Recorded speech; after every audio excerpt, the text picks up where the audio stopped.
Seja bem-vindo ao nosso canal.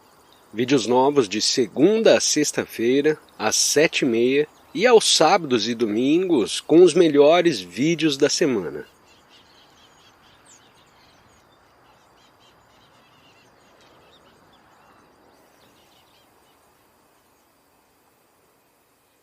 Essa compreensão do que aconteceu comigo se tornou um ensinamento. Percebi que não é nada complicado e que muitos humanos estão prontos para isso. Quanto à pergunta sobre por que isso aconteceu comigo e como exatamente aconteceu, não sei se serei capaz de responder adequadamente. Simplesmente aconteceu.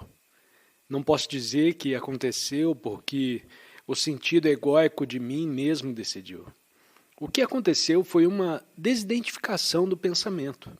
Mas na época eu não sabia que era isso que estava acontecendo. Quando aconteceu pela primeira vez, simplesmente aconteceu. Eu não poderia ter explicado. O último pensamento que me identificou foi o de que eu não podia mais viver comigo mesmo. Então olhei para esse pensamento e lá estava eu. Quem sou eu? Eu não sabia naquele momento que havia formulado uma antiga pergunta que foi usada na meditação por centenas ou milhares de anos. A pergunta "quem sou eu?"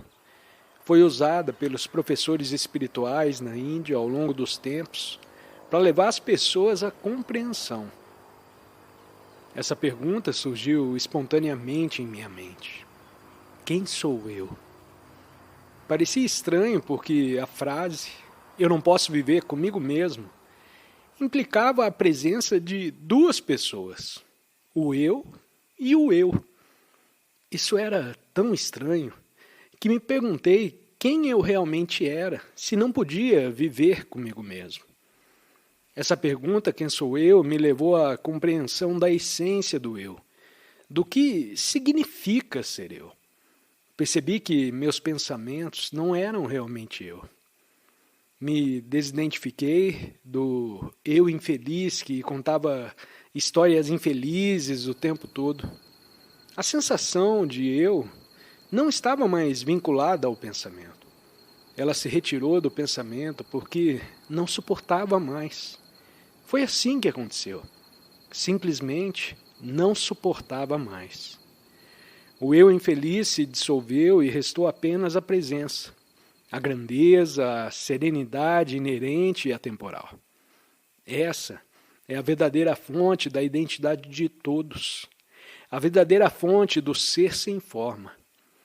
O eu que era composto pelo pensamento e pela identificação com ele, não poderia mais sobreviver ao senso de identidade que não estava mais investido na identificação. Então o eu infeliz, como eu o chamava, se dissolveu e restou apenas a presença do eu. Parecia tão simples, mas na época eu não conseguia explicar isso. Levou anos antes que eu pudesse verbalizar algo assim. No entanto, é basicamente algo muito simples, natural e possivelmente é isso. Na evolução humana pode haver um estágio natural em que as pessoas, ao atingirem a idade adulta, passam por algo semelhante. Sugiro que, à medida que você cresce durante a adolescência, ainda esteja identificado com o ego, precisando amadurecer e se identificar com o pensamento. Então você se torna um adulto e supera isso. Talvez em culturas antigas, como na Grécia Antiga, existissem rituais e cerimônias pelos quais as pessoas passavam. Eles eram espécies de oficinas, onde ocorria a transformação da consciência. Essa prática poderia ser adotada em uma cultura mais esclarecida quando as pessoas atingissem a idade adulta. Esses poderiam ser os novos mistérios que poderíamos criar. Os mistérios, como era conhecido na Grécia Antiga, eram um tipo de processo de iniciação no qual as pessoas não deveriam falar sobre. Portanto, ninguém sabe exatamente o que acontecia. mas era uma profundização do ser humano. Esses mistérios remontam aos tempos antigos, desde o Egito até a Índia. Poderíamos ter mistérios modernos, nos quais as pessoas deixam de se identificar com o eu egóico e simplesmente percebem o eu, a essência do ser. Isso se tornou o ensinamento para mim. Gradualmente, a compreensão do que aconteceu comigo se tornou um ensinamento. Percebi que não é algo complicado e que muitos seres humanos estão prontos para isso.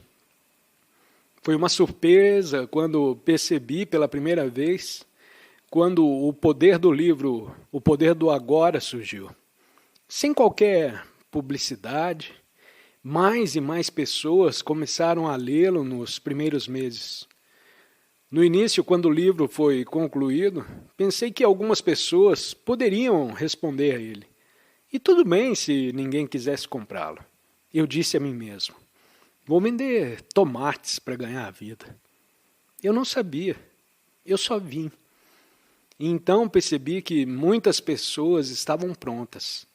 Elas realmente se envolveram com o livro e compreenderam ou perceberam a verdade. Mas era porque elas já estavam prontas. Já não era algo neutro ou totalmente novo para elas. Elas estavam prontas para ouvir. É sempre um reconhecimento quando você lê ou ouve o verdadeiro ensinamento espiritual. Há algo em você que já sabia. Não é algo totalmente novo. E esse é o poder do ensinamento espiritual. A presença em você, que já está aí, reconhece a verdade quando a vê. Então você sente e você responde, sim. É sempre um reconhecimento. Nunca é alguém dizendo algo novo. Você pode ler outros livros e aprender muitos fatos novos, dos quais nunca ouviu falar. E pode achar isso interessante. Mas isso não irá transformá-lo. Apenas aquilo que você reconhece como verdade, na verdade, traz esse nível em você, essa dimensão em você. E esse é o poder de um livro espiritual. Eu não percebi quantos seres humanos realmente estavam prontos para isso. Foi apenas quando eles começaram a escrever para mim naquela época, quando as pessoas ainda escreviam cartas, dizendo que compraram 5 cópias para seus amigos ou parentes, que percebi o impacto. Outra pessoa comprou 3 cópias e um terço dessas pessoas disse, uau, isso é incrível. Parecia que muitas pessoas estavam prontas para isso. Então, é bom que esteja acontecendo. É um processo relativamente simples e, teoricamente, sim, é claro que a velha consciência ainda tem sua atração gravitacional sobre as pessoas. Mas todos que estão aqui, ou aonde quer que estejam ouvindo ou vendo isso, fazem parte da transformação e contribuem para o despertar. Por isso é muito significativo que, à medida que você desperta, e a maioria das pessoas que se juntam a nós aqui, estamos aqui nessa sala ou em casa, já estejam passando pelo processo de despertar. Para algumas pessoas isso pode acontecer de repente, mas isso é raro. Na maioria das vezes, é um despertar gradual e não há uma causa específica. Você vai mais na espiral e essa presença surge e então recua. E assim, gradualmente, vai crescendo, mesmo com contratempos. Por que isso aconteceu com você? Bem, por algum motivo isso acontece com algumas pessoas assim, mas parece ser raro, e não posso dizer exatamente o porquê. É melhor não procurar um evento. Quase me arrependo de contar às pessoas como aconteceu comigo, porque faz com que elas procurem um evento. E de certa forma o que aconteceu, ou como eu descrevo, é mais como algo acontecendo. Não é real, é mais um não evento do que um evento. É como se você meio que desaparecesse na forma, na identidade, meio que se dissolve. Portanto, é mais como um não evento do que um evento. É melhor não procurar, pois para a maioria das pessoas pode vir como um vislumbre ocasional. Você tem o famoso Satori no Zen. Satori é um flash de iluminação. Quando de repente você fica, uau! Mas isso não é necessário para durar muito. Se você tiver um Satori, não significa que no dia seguinte você ainda está consciente. Mas é uma boa coisa quando acontece. É um flash de realização. O processo de despertar espiritual pode ocorrer de diferentes maneiras para diferentes pessoas. Para alguns é um evento súbito e transformador, enquanto que para outros é um processo gradual e contínuo. Não há uma fórmula fixa ou um caminho único para o despertar espiritual, pois cada indivíduo é único em sua jornada. É importante permanecer aberto, presente e receptivo às experiências e insights que surgem ao longo do caminho. Sim, o mestre Zen às vezes tenta trazer em você esse flash, e isso é bom. Mas é claro, não é o estado permanente que vem gradualmente. É uma aventura na consciência e podemos aproveitá-la enquanto acontece.